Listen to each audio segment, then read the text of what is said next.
यीशु मसीह आज आपसे कुछ कहना चाहते हैं। अगर आप इस संदेश को सुन रहे हैं, तो इसे केवल एक संयोग मत समझिए। शायद परमेश्वर ने ही आपको इस समय यहाँ तक पहुँचाया है। आज बहुत से लोग आर्थिक परेशानी में हैं। किसी के ऊपर कर्ज है, किसी के घर में ज़रूरतें पूरी नहीं हो पा रही हैं। कोई नौकरी के लिए परेशान है, कोई व्यापार में घाटा झेल रहा है। कई लोग रात को सो नहीं पाते क्योंकि उनके मन में चिंता और डर भरा हुआ है। लेकिन आज प्रभु यीशु आपसे कह रहे हैं, डर मत, क्योंकि मैं तेरे साथ हूं। घबरा मत, क्योंकि मैं तेरा परमेश्वर हूं। मैं तुझे सामर्थ दूंगा, मैं तेरी सहायता करूंगा।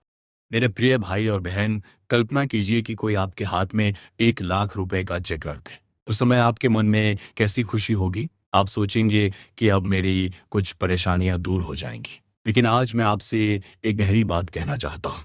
ईश्वर केवल धन देने वाले परमेश्वर नहीं है, बल्कि वे आशीषों के स्रोत हैं। जब प्रभु किसी के जीवन में काम करना शुरू करते हैं, तो बंद रास्ते खुल जाते हैं, सूखे हुए अवसर फिर से जीवित हो जाते हैं, और जहां इंसान हार मान लेता है, वहां परमेश्वर नया चमत्कार शुरू करते हैं। आज की यह प्रार्थना केवल पैसे पाने की प्रार्थना नहीं है, यह विश्वास की प्रार्थना है, क्योंकि बिना विश्वास के कोई भी परमेश्वर को प्रसन्न नहीं कर सकता। यदि आप विश्वास करते हैं कि प्रभु आपकी स्थिति बदल सकते हैं, तो यह संदेश आपके लिए है। हो सकता है आपके पास आज केवल कुछ रुपए हों, हो सकता है घर में राशन कम हो सकता है लोग आपका मजाक उड़ाते हों, लेकिन याद रखिए, परमेश्वर इंसान की हालत नहीं देखते, वे उसका विश्वास देखते हैं। बाइबल में लिखा है कि एक विधवा स्त्री के पास केवल थोड़ा सा आटा और तेल बचा था। वो सोच रही थी कि आखिर रोटी बनाकर अपने बेटे के साथ खा ले और फिर मर जाए। लेकिन जब उसने परमेश्वर पर विश्वास किया, तो उसके घर का आटा और तेल कभी खत्म नहीं हुआ। यही हमारा प्रभु है। जहां सब खत्म हो जाता है, वहां से इस शुरुआत करते हैं। आज बहुत लोग इंटरनेट पर, मोबाइल में, यूट्यूब पे चमत्कार ढूंढते हैं, लेकिन असली चमत्कार तब होता है जब इंसान का टूटा हुआ विश्वास फिर से जाग जाता है। जब कोई व्यक्ति घुटनों पर बैठकर कहता है, प्रभु, अब मैं हार गया हूं, अब केवल आप ही मेरी मदद कर सकते हैं, तब स्वर्ग हिल जाता है। परमेश्वर ऐसे टूटे हुए दिल को कभी नहीं ठुकराते। यदि आप इस समय यह प्रार्थना सुन रहे हैं, तो अपने मन से हर नकारात्मक बात निकाल दीजिए। लोग कह सकते हैं कि तुम्हारे जीवन में कुछ नहीं बदल सकता। लोग कह सकते हैं कि तुम्हारी गरीबी कभी खत्म नहीं होगी। लेकिन इंसानों की बात अंतिम नहीं होती। अंतिम फैसला परमेश्वर का होता है। और जब परमेश्वर किसी को उठाने का निर्णय लेते हैं, तो दुनिया की कोई ताकत उसे रोक नहीं सकती। आज मैं आपसे कहना चाहता हूं कि आंखें बंद करके कल्पना कीजिए, प्रभु यीशु आपके सामने खड़े हैं।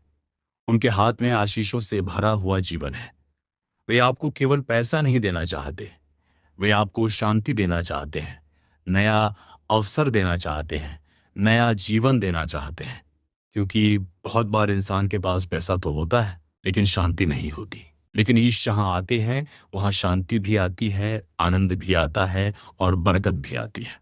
मेरे प्रिय मित्र, हो सकता है आपने कई लोगों से मदद मांगी हो और उन्होंने मना कर दिया हो सकता है रिश्तेदारों ने साथ छोड़ दिया हो, लेकिन आज ईश आपसे कह रहे हैं, मैं तुझे कभी नहीं छोड़ूंगा और ना कभी त्यागूंगा।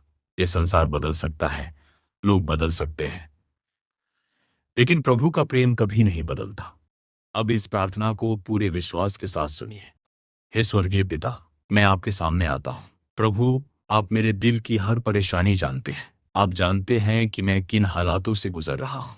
मेरे घर की ज़रूरतें, मेरे कर्ज, मेरी चिंता, मेरी कमज़ोरी, सब कुछ आप जानते हैं। प्रभु यीशु, आज मैं आपके ऊपर भरोसा करता हूँ। मुझे इंसानों से नहीं, आपसे आशा है। पिता, मेरे जीवन के बंद दरवाज़ों को खोल दीजिए। जहाँ नौकरी नहीं मिल रही, वहाँ रास्ता बना दीजिए। जहाँ व्यापार रुक गया है, वहाँ बरकत भेज दीजिए। जहाँ घर में गरीबी है, वहाँ अपनी कृपा बरसा दीजिए। प्रभु, यदि मेरे जीवन में कोई रुकावट है, कोई पाप है, कोई डर है, तो उसे दूर कर दीजिए।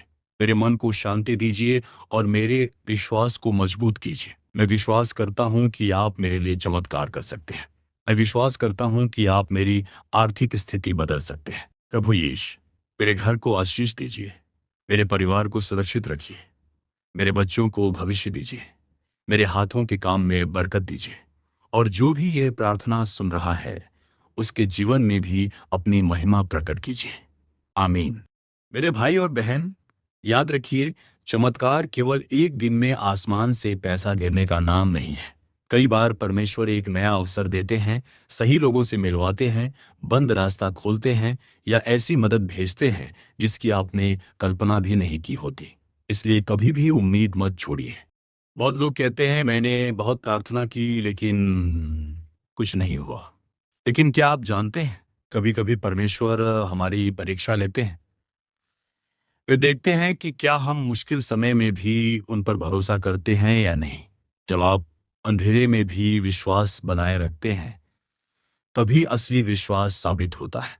आज यदि आपके पास केवल थोड़ा सा विश्वास भी है तो प्रभु उसे बड़े चमत्कार में बदल सकते हैं। यीशु ने कहा था कि यदि तुम्हारा विश्वास राई के दाने के बराबर भी हो तो तुम पहाड़ को भी हटा सकते हो।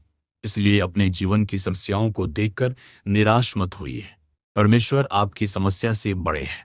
कल्पना कीजिए कि किसी दिन अचानक आपके फोन पर कॉल आता है। कोई कहता है आपके लिए एक अच्छा अवसर है, या कोई पुराना रुका हुआ पैसा वापस मिल जाता है, या आपको ऐसी नौकरी मिलती है जिसकी आपने उम्मीद छोड़ दी थी। यही परमेश्वर का तरीका है। वे अचानक रास्ते खोल देते हैं। इसलिए हर दिन विश्वास के साथ उठिए और कहिए, आज मेरा दिन आशीष का दिन है। कई लोग केवल धन मांगते हैं, लेकिन मैं आपको एक और बड़ी बात बता चाहता हूँ। यदि आपके पास परमेश्वर की शांति है तो आप सबसे अमीर इंसान हैं, क्योंकि पैसा खत्म हो सकता है लेकिन प्रभु का साथ कभी खत्म नहीं होता। इसलिए केवल चेक की उम्मीद मत रखिए, बल्कि उस परमेश्वर को खोजिए जो हर जरूरत पूरी कर सकता है। आज इस संदेश को सुनते समय अपने दिल में यह न सोचिए कि क्या सच में ऐसा होगा, बल्कि यह सोचिए, यदि परमेश्वर मेरे साथ है तो कुछ भी असंभव नहीं है। क्योंकि बाइबल कहती है कि मनुष्यों से जो नहीं हो सकता वह परमेश्वर से हो सकता है अभी आपकी आंखों में आंसू हो सकता है आपने रातों को रो रो कर प्रार्थना की हो, लेकिन आज प्रभु आपके आंसू देख रहे हैं। वे आपके दर्द को समझते हैं और सही समय पर वे आपको ऐसी गवाही देंगे कि लोग देखकर हैरान रह जाएंगे। जब परमेश्वर किसी को आशीष देते हैं तो केवल उसका जीवन नहीं बदलता, बल्कि उसके परिवार का भविष्य बदल जाता है। इसलिए अपने बच्चों के लिए विश्वास रखिए, अपने घर के लिए विश्वास रखिए, अपने आने वाले कल के लिए विश्वास रखिए। अब एक बार फिर पूरे विश्वास से बोलिए, प्रभु यीशु, मैं विश्वास करता हूँ कि आप मेरे लिए रास्ता बना रहे हैं। मैं विश्वास करता हूँ कि मेरी गरीबी हमेशा नहीं रहेगी। मैं विश्वास करता हूँ कि मेरे घर में बरकत आएगी। यदि यह प्रार्थना आपके दिल को छू रही है तो विश्वास बनाए रखिए, क्योंकि शायद आपका चमत्कार रास्ते में है। शायद प्रभु अभी आपके लिए काम कर रहे हैं। शायद आने वाला समय आपकी जिंदगी का सबसे अच्छा समय होने वाला है। यीशु मसीह आपको आशीष दें, आपके घर में शांति हो, आपके जीवन में बरकत हो, आपकी हर जरूरत पूरी हो और आपका विश्वास कभी कमजोर ना पड़े। आमीन।